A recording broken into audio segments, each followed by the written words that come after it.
അസ്സലാമു അലൈക്കും വറഹ്മത്തുള്ളാഹി തആല വബറകാതുഹു. ബിസ്മില്ലാഹ് വൽഹംദുലില്ലാഹി വസ്സലാത്തു വസ്സലാമു അലാ റസൂലില്ലാഹ് വഅലാ ആലിഹി വൽ ഫായിസിന ബിറല്ലാഹി അമ്മാ ബഅദ്. قال الله تعالى ومن أحسن قولا ممن دعا إلى الله وعمل صالحا وقال إنني من المسلمين. صدق الله العلي العظيم.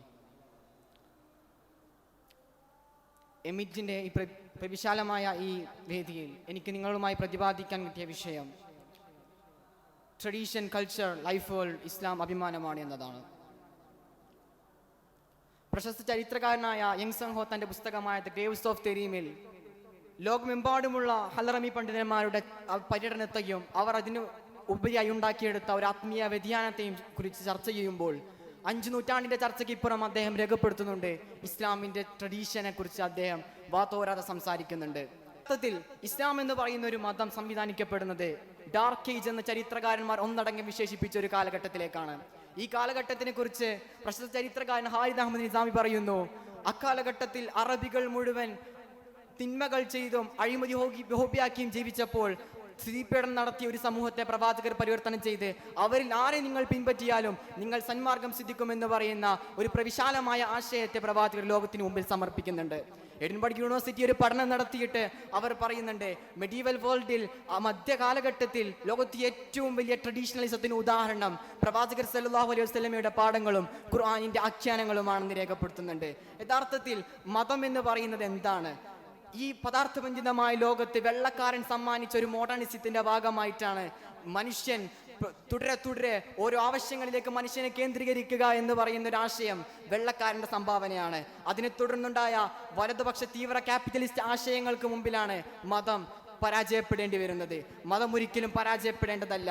എന്ന അർത്ഥത്തിൽ ഈ സൃഷ്ടാവ് ഈ ബ്രഹ്മാണ്ഡകളാഹം സൃഷ്ടിക്കുമ്പോൾ ഇതിന് നിശ്ചയിച്ചൊരു നിയമവ്യവസ്ഥ, ഒരു മാനിഫെസ്റ്റോയുണ്ട്. അത് പാലിച്ച് പ്രവാചകർ സല്ലല്ലാഹു അലൈഹി വസല്ലം ജീവിക്കുകയും ചെയ്തു. ഒരു വ്യക്തിയെക്കുറിച്ച് പഠിച്ച 10,000 വ്യക്തികളെ കുറിച്ച് പഠിക്കപ്പെട്ടു എന്ന ഒരു ഖ്യാതി ചരിത്രത്തിൽ പ്രവാചകർ സല്ലല്ലാഹു അലൈഹി വസല്ലമക്ക് മാത്രമാണുള്ളത്. നമുക്കറിയാം, സ്റ്റീഫൻ ഹോക്കിങ്സ് തന്റെ പുസ്തകമായ ദി യൂണിവേഴ്സ് ഓഫ് നെറ്റ്ഷെല്ലിൽ പ്രപഞ്ചത്തിന്റെ അന്ത്യം അദ്ദേഹം കുറിച്ചിട്ട് പറയുന്നുണ്ട്. ഇനി അതിന്റെ അപ്പുറത്തേക്ക് എന്തെന്ന് ചോദിച്ചാൽ ഒരു ചോദ്യത്തിന് സാധ്യതയില്ല എന്ന് പറഞ്ഞ് അടിവരയിടുമ്പോൾ അവിടെ നിന്നാണ് യഥാർത്ഥത്തിൽ ഇസ്ലാം ആരംഭിക്കുന്നത്. ഇസ്ലാമിന്റെ കാഴ്ചപ്പാടുകൾ അനന്തമാണ്.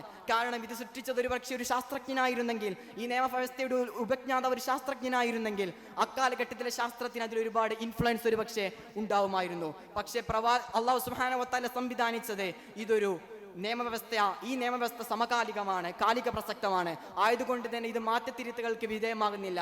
അസ്യൂമാറ്റിക് അസംഷൻ എന്ന് പറയുന്ന സയൻസിന്റെ കാഴ്ചപ്പാടുകൾക്ക് വ്യതിരിക്തമായിക്കൊണ്ട് എക്കാലഘട്ടത്തേക്കും സംവിധാനിക്കപ്പെടുന്ന ഒരു മതം എന്ന രീതിയിലേക്ക് ഇസ്ലാമിനെ മാറ്റിയത് ഇത് ഒരു ദൈവികമായത് എന്നതുകൊണ്ട് മാത്രമാണ്. പ്രശസ്ത DGP, നമ്മുടെ കേരളത്തിന്റെ മുൻ DGP ആയ CB മാത്യൂസ് തന്റെ പുസ്തകമായ കേരളം ഇങ്ങനെ മരിക്കണോ എന്നൊരു പുസ്തകത്തിൽ പറയുന്നുണ്ട്, മദ്യത്തിന് അടിമപ്പെട്ടുകൊണ്ട് ആത്മഹത്യ ചെയ്ത സമൂഹത്തിന്റെ പേര് അദ്ദേഹം നോക്കുമ്പോൾ മുസ്ലിം പേരുകളുടെ അഭാവം കണ്ട് അദ്ദേഹം ആശ്ചര്യപൂർവ്വം പറയുന്നുണ്ട്. ആ അധ്യായത്തിന് അദ്ദേഹം പേരിട്ടു, മതം മനുഷ്യനെ മയക്കുന്ന കറുപ്പല്ല. പ്രശസ്ത ഓന്തോളജിസ്റ്റ് VP ഗംഗാധരൻ കേരളത്തിൽ അറിയപ്പെട്ടതാണ്. അദ്ദേഹം പറയുന്നുണ്ട്, അദ്ദേഹത്തിന്റെ പുസ്തകമായ ജീവിതം ഒരു അത്ഭുതം എന്ന പുസ്തകത്തിൽ, ഞാൻ നോക്കുമ്പോൾ അർബുദം ബാധിച്ച് മനഃശക്തി കൊണ്ട് രക്ഷപ്പെട്ടവരുടെ കണക്ക് പരിശോധിക്കുമ്പോൾ എല്ലാം യാദൃശികമെന്ന് പറയട്ടെ മുസ്ലിം നാമങ്ങളാണ്. ഇതിൽ നിന്നെല്ലാം അദ്ദേഹം മനസ്സിലാക്കിയെടുക്കുന്നത് ഇസ്ലാമിന്റെ ഒരു ആശയം തന്നെയാണ്. ഇസ്ലാം ഒരൊറ്റ ഏകദൈവ വിശ്വാസം എന്ന് അടിയൊടിച്ചു നിൽക്കുമ്പോൾ അതിനപ്പുറത്തേക്ക് ഈ നശ്വരമായ ലോകത്തുണ്ടാവുന്ന ഓരോ പ്രശ്നങ്ങളും അനശ്വരമായ ലോകത്തേക്ക് അവരൊരു പ്രശ്നമായി കാണുന്നില്ല എന്നൊരു യാഥാർത്ഥ്യം നാം മനസ്സിലാക്കേണ്ടതുണ്ട്. ഈ ഇസ്രായേൽ പലസ്തീൻ യുദ്ധത്തിന് ഒരിക്കൽ ഡാനിയൽ അലോൺസി എന്ന് പറയുന്ന ഒരു സ്ത്രീ പറയുന്നുണ്ട്, എൻ്റെ മകൾ പലസ്തീൻ തടങ്കലിൽ ഒരു രാജ്ഞിയെ പോലെ ആയിരുന്നു എന്ന് പറയുന്നുണ്ട്. ഇതാണ് ഇസ്ലാമിന്റെ കൾച്ചർ. വലതുപക്ഷ തീവ്ര ക്യാപിറ്റലിസ്റ്റ് നയങ്ങൾ ഉണ്ടാക്കിയെടുത്ത മനുഷ്യനെ മറ്റ് ആവശ്യങ്ങളിലേക്ക് പ്രേരിപ്പിക്കുക എന്നതിന്റെ ഫലമായി ഉണ്ടായ ഇസ്ലാമോഫോബിയ. യഥാർത്ഥത്തിൽ ഇസ്ലാമോഫോബിയ ഉണ്ടായത് ധാർമ്മികതയ്ക്കെതിരാണ്. ധാർമ്മികതയുടെ ഏറ്റവും വലിയ അടയാളം പ്രവാചകരുടെ ജീവിതമാണ്. ആയതുകൊണ്ട് പ്രവാചകരുടെ ജീവിതം ധ്വംസിക്കുക എന്ന് പറയുന്ന ഒരു ലക്ഷ്യം തന്നെയാണ് യഥാർത്ഥത്തിൽ ഇസ്ലാമോഫോബിയ കാണുന്നത്.